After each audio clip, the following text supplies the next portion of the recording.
ವೃಶ್ಚಿಕ ರಾಶಿಯವರಿಗೆ ಕಷ್ಟದ ದಿನಗಳು ಮುಗಿದು ಒಳ್ಳೆಯ ದಿನಗಳು ಪ್ರಾರಂಭವಾಗುವಂತಹ ಸಮಯ.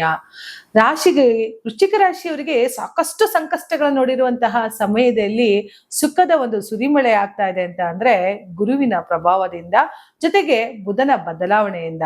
ಬನ್ನಿ ವೀಕ್ಷಕರೇ, ನಾನು ನಿಮ್ಮ ಬ್ರಾಹ್ಮಿಣಿ ಅಂಜಲಿ. ವೃಶ್ಚಿಕ ರಾಶಿಯವರಿಗೆ ಸಂಕಷ್ಟದ ಸುರಿಮಳೆಯಿಂದ ಹೊರಗಡೆ ಬರೋದಕ್ಕೆ ಯಾವ ಗ್ರಹ ಅಂತ ಅಂದ್ರೆ ಮೋಸ್ಟ್ ಬುಧ ಗ್ರಹ ಕಾರಣ ಆಗ್ತಾನೆ. ಯಾಕೆಂತಂದ್ರೆ ಬುಧ ಗ್ರಹ ತನ್ನ ಪಥವನ್ನ ಬದಲಾಯಿಸ್ತಾ ಇದ್ದಾನೆ, ಕಟಕ ರಾಶಿಗೆ ಬರ್ತಾ ಇದ್ದಾನೆ.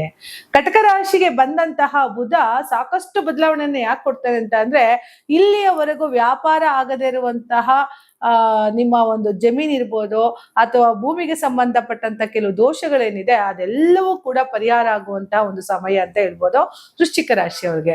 ಯಾಕೆ ವೃಶ್ಚಿಕ ರಾಶಿಯವ್ರಿಗೆ ಸಾಕಷ್ಟು ಏನಾಗ್ತಿದೆ ಅಂತಂದ್ರೆ ಅಡೆತಡೆಗಳೇ ಆಗ್ತಾ ಇದೆ. ಏನ್ ಮಾಡ್ತೀನಿ ಅಂತ ಅಂದ್ರೂ ಕೂಡ ಪರಿಹಾರ ಆಗ್ತಾ ಇಲ್ಲ. ಯಾಕೆಂದ್ರೆ ಇಲ್ಲಿವರೆಗೂ ಗುರು ಅಷ್ಟಮದಲ್ಲಿದ್ದ, ಅದೇ ಗುರು ಇವಾಗ ಭಾಗ್ಯಕ್ಕೆ ಬಂದಿದ್ದಾರೆ, 9ನೇ ಮನೆಗೆ ಬಂದಿದ್ದಾರೆ. ಅದೇ ಅಷ್ಟಮಾಧಿಪತಿಯಾದಂತಹ ಬುಧ ಕೂಡ ಭಾಗ್ಯಕ್ಕೆ ಬಂದಿದ್ದಾನೆ ಅಂತ ಅಂದ್ರೆ ನಿಮ್ಮ ಮನೆಯ ಭಾಗ್ಯದ ಬಾಗಿಲು ತೆರೆದಿದೆ ಅಂತಾನೆ ಅಲ್ವಾ. ಸಾಕಷ್ಟು ಸುಖದ ಸಮಯವನ್ನ ನೋಡುವಂತಹ ಸಮಯ ವೃಶ್ಚಿಕ ರಾಶಿಯವರಿಗೆ ಬಂದಿದೆ. ಆದ್ರೆ ಎಲ್ಲೋ ಒಂದು ಕಡೆ ಪಂಚಮದಲ್ಲಿ ಶನಿ ಇದ್ದಾನೆ ಅಂತ ಅಂದಾಗ, ಪೂರ್ವ ಪುಣ್ಯ ಸ್ಥಾನದಲ್ಲಿ ಶನಿ ಇದ್ದಾನೆ ಅಂತ ಅಂದಾಗ ನಿಮ್ಮ ಕರ್ಮದ ಫಲನ ಪಾಠವನ್ನ ಶನೇಶ್ವರ ಹೇಳ್ಕೊಡ್ತಾ ಇದ್ದಾನೆ ಅಂತ ಅರ್ಥ ಮಾಡ್ಕೊಳ್ಳಿ. ನೋಡಿ, ಪಂಚಮ ಸ್ಥಾನದಲ್ಲಿ ಶನಿ ಬಂದಾಗ ಏನಾಗುತ್ತೆ, ಪೂರ್ವ ಪುಣ್ಯ, ನಾವ್ ಹಿಂದಿನ ಜನ್ಮದಲ್ಲಿ ಏನ್ ಪಾಪಗಳನ್ನ ಮಾಡಿದಿವಿ ಅಂತ ತೋರ್ಸ್ಕೊಡೋದಕ್ಕೆ ನಾವು 5ನೇ ಮನೆ ನೋಡ್ಲೇಬೇಕಾಗತ್ತೆ. ಆ ಪೂರ್ವ ಪುಣ್ಯ ಸ್ಥಾನದಲ್ಲಿ ಪಂಚಮ ಸ್ಥಾನ ಅಂತ ಏನ್ ಕರಿತೀವಿ ನೋಡಿ, ಮಕ್ಕಳು ಅದಕ್ಕೆ ಏನ್ ಹೇಳ್ತಾರೆ, ನಾವು ಹಿಂದೆ ಹೇಳ್ತಾ ಇದ್ರು, ನೋಡಪ್ಪ ನೀನ್ ಒಳ್ಳೇದ್ ಮಾಡಿದ್ರೆ ಹಿಂಗ್ ಒಳ್ಳೆ ಮಕ್ಳು ಹುಡ್ತಾರೆ ಕಣೋ ಅನ್ನೋರು. ಅಂದ್ರೆ ಆ ಪುಣ್ಯಗಳು ಮಾಡಿದ್ರೆ ಮಕ್ಕಳು ಒಳ್ಳೆ ಮಕ್ಳು ಆಗ್ತಾರೆ ಅನ್ನೋದಕ್ಕೆ ಯಾಕೆ ಹೇಳ್ತಿದ್ರು ಅಂದ್ರೆ ಪಂಚಮ ಸ್ಥಾನವನ್ನ ನೋಡಿ ಹೇಳ್ತಾ ಇದ್ರು. ಪೂರ್ವ ಪುಣ್ಯ ಸ್ಥಾನದಲ್ಲಿ ನಾವು ಹಿಂದೆ ಕರ್ಮಗಳ ಫಲವಾಗಿ ಮಕ್ಳುಗಳನ್ನ ಪಡಿತೀವಿ ಅಂತ ಅಂದ್ರೆ, ಕೆಟ್ಟ ಮಕ್ಳುಗಳನ್ನ ನೀವು ಪಡೆದಿದ್ದೀರಾ ಅಂತಂದ್ರೆ ನಿಮ್ಮ ಪೂರ್ವ ಪುಣ್ಯ ಸ್ಥಾನ ಕೆಟ್ಟಿದೆ ಅಂತ ಅರ್ಥ, ಅಥವಾ ಹಿಂದೆ ಯಾವ್ದೋ ಪೂರ್ವಜತವಾಗಿ ಕರ್ಮಗಳನ್ನ ಮಾಡಿದಿರ ಅಂತಾನೆ ಅರ್ಥ. ಇಂತಹ ಒಂದು ಪೂರ್ವ ಪುಣ್ಯ ಸ್ಥಾನದಲ್ಲಿ ಶನಿ ಕುಳಿತಿದ್ದಾನೆ ಅಂತ ಅಂದಾಗ ಕರ್ಮದ ಪಾಠಕ್ಕೆ ನೀವು ಕಲಿಬೇಕಾಗತ್ತೆ, ಅದನ್ನ ತಿದ್ಕೋಬೇಕಾಗತ್ತೆ ವೃಶ್ಚಿಕ ರಾಶಿಯವರು. ನೋಡಿ, ವೃಶ್ಚಿಕ ರಾಶಿಯಲ್ಲಿ ಚಂದ್ರ ನೀಚನಾಗ್ತಾನೆ ಅಂತ ಹೇಳ್ತಾರೆ. ವೃಷಭ ರಾಶಿಯಲ್ಲಿ ಚಂದ್ರ ಉಚ್ಚ ಆದ್ರೆ ಚಂದ್ರ ವೃಶ್ಚಿಕ ರಾಶಿಯಲ್ಲಿ ನೀಚನಾಗ್ಬಿಡ್ತಾನೆ. ಅದೇ ಆಗಿರ್ಬೋದು 9ನೇ ಮನೆ ಭಾಗ್ಯಾಧಿಪತಿ ಅಂದ್ರೆ ನಿಮ್ ತಾಯಿಯೇ ನಿಮ್ಗೆ ಭಾಗ್ಯ, ಆದ್ರೆ ಅವ್ರ ಜೊತೆ ತುಂಬಾ ದಿನಗಳು ಕಾಲ ಕಳೆಯೋದಿಕ್ಕಾಗಲ್ಲ. ಯಾಕೆಂದ್ರೆ ಚಂದ್ರ ನೀಚನಾಗೋದ್ರಿಂದ ತುಂಬಾ ಆಸೆಗಳಿರುತ್ತೆ. ಅಮ್ಮನ ಜೊತೆ ಒಡನಾಟ ಮಾಡ್ಬೇಕು, ಅಮ್ಮನ ಜೊತೆ ಚೆನ್ನಾಗಿರ್ಬೇಕು ಅನ್ನೋ ಟೈಮಲ್ಲಿ ಅಮ್ಮ ಕಳೆದೋಗ್ಬಿಡ್ತಾರೆ. ಯಾಕೆಂದ್ರೆ ನಮ್ಗೆ ಪವಿತ್ರವಾದ ಪ್ರೀತಿಯನ್ನು ಯಾರು ಕೊಡ್ತಾರೆ ಅಂದ್ರೆ ಅದು ತಾಯಿ ಮಾತ್ರ. ಎಲ್ಲೋ ಒಂದು ಕಡೆ ಆ ನೋವು ವೃಶ್ಚಿಕ ರಾಶಿಯವ್ರಿಗೆ ಕಾಡ್ತಾ ಇರುತ್ತೆ ಅಂತಾನು ಹೇಳ್ಬೋದು. ಜೊತೆಗೆ ವಾಕ್ಸ್ಥಾನಾಧಿಪತಿ ಗುರು, ವಾಕ್ಸ್ಥಾನಾಧಿಪತಿಯಾದಂತಹ ಗುರು ಪಂಚಮಾಧಿಪತಿಯಾದಂತಹ ಗುರು ಭಾಗ್ಯದಲ್ಲೇ ಕುಳಿತಿದ್ದಾನೆ ಅಂತ ಅಂದಾಗ ಒಳ್ಳೆ ಫಲಗಳನ್ನು ಕೊಡ್ತಾನೆ. ಜೊತೆಗೆ ಬುಧ ಕೂಡ ಬದಲಾವಣೆ ಆಗ್ತಾ ಇದ್ದಾನೆ. ಅಷ್ಟಮಾಧಿಪತಿಯಾದಂತಹ ಬುಧ ಕೂಡ ನವಮಕ್ಕೆ ಬರ್ತಾ ಇದ್ದಾನೆ ಅಂತ ಅಂದಾಗ ಭಾಗ್ಯದ ಬಾಗಿಲು ತೆರೆದಿದೆ ಅಂತಾನೆ ಅರ್ಥ ವೃಶ್ಚಿಕ ರಾಶಿಯವರಿಗೆ. ಇಷ್ಟು ದಿವಸ ಕಷ್ಟಗಳಿತ್ತಪ್ಪ, ಯಾಕಂದ್ರೆ ಪಂಚಮ ಶನಿ ತುಂಬಾ ಕಷ್ಟಗಳನ್ನು ಕೊಡ್ತಾ ಹೋಗ್ತಾನೆ.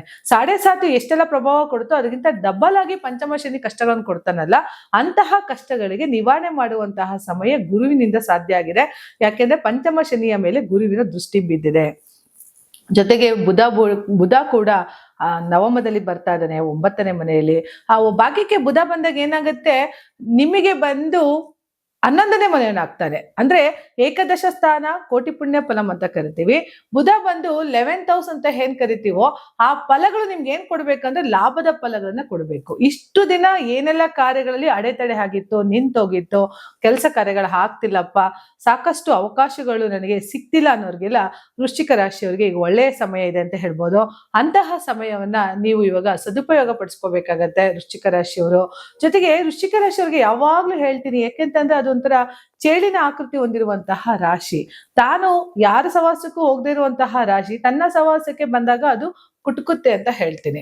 ಜೊತೆಗೆ 100 ವಿಚಾರದಲ್ಲಿ ಬರೀ 70 ವಿಚಾರ ಮಾತ್ರ ಅದು ಓಪನ್ ಅಪ್ ಆದ್ರೆ 30 ವಿಚಾರದಲ್ಲಿ ಅವರು ಖಂಡಿತ ಒಳಗಡೆ ಗುಟ್ಟನ್ನೇ ಇಟ್ಕೊಂಡಿರ್ತಾರೆ. ವೃಶ್ಚಿಕ ರಾಶಿ ವೃಶ್ಚಿಕ ಲಗ್ನದವರು ಯಾವುದೇ ಕಾರಣಕ್ಕೂ 100% ಓಪನ್ ಅಪ್ ಆಗೋದಿಲ್ಲ. ಯಾಕೆಂದ್ರೆ ಚೇಡಿನ ಆಕೃತಿಯನ್ನು ಹೊಂದಿರುವಂತಹ ಒಂದು ಚಿಹ್ನೆಯನ್ನು ಹೊಂದಿರುವಂತಹ ರಾಶಿಯವರು, ಆ ಒಂದು ರಾಶಿಯ ಗುಣ ಸ್ವಭಾವಗಳು ಅವ್ರ ಮೇಲೆ ಯಥೇಚ್ಛವಾಗಿ ಪ್ರಭಾವನ ಬೀರ್ತಾ ಇರುತ್ತೆ. ವೃಶ್ಚಿಕ ರಾಶಿಯವರಿಗೆ ಸಾಕಷ್ಟು ಬದಲಾವಣೆ ನೋಡೋದ್ರಿಂದ, ದಿಢೀರಂತಹ ಒಂದು ಕೆಲಸ ಕಾರ್ಯಗಳಲ್ಲಿ ಗುರುವಿನ ಆಶೀರ್ವಾದ ಸಿಕ್ಕಿರೋದ್ರಿಂದ ನೀವು ಕೂಡ ಮಂತ್ರಾಲಯ ರಾಘವೇಂದ್ರನ ಪ್ರಾರ್ಥನೆ ಮಾಡುವಂಥದ್ದು, ದತ್ತಾತ್ರೇಯ ಸ್ವಾಮಿಗಳನ್ನ ಪ್ರಾರ್ಥನೆ ಮಾಡುವಂಥದ್ದನ್ನ ಮಾಡ್ತಾ ಬನ್ನಿ, ಖಂಡಿತ ಒಳ್ಳೆಯದಾಗತ್ತೆ. ಎಷ್ಟು ಗುರುವಿನ ಆಶೀರ್ವಾದ ಪಡೆದ್ರೂ ಅಷ್ಟು ಮಟ್ಟಿಗೆ ಏಳಿಗೆಯನ್ನು ಹೊಂದುವಂತಹ ಒಂದು ಅವಕಾಶ ಸಿಗ್ತಾ ಹೋಗುತ್ತೆ. ಒಳ್ಳೇದಾಗ್ಲಿ ಅಂತ ಹೇಳ್ತಾ ನನ್ನ ಮಾತನ್ನ ಮುಗಿಸ್ತಾ ಇದ್ದೀನಿ. ಧನ್ಯವಾದಗಳು.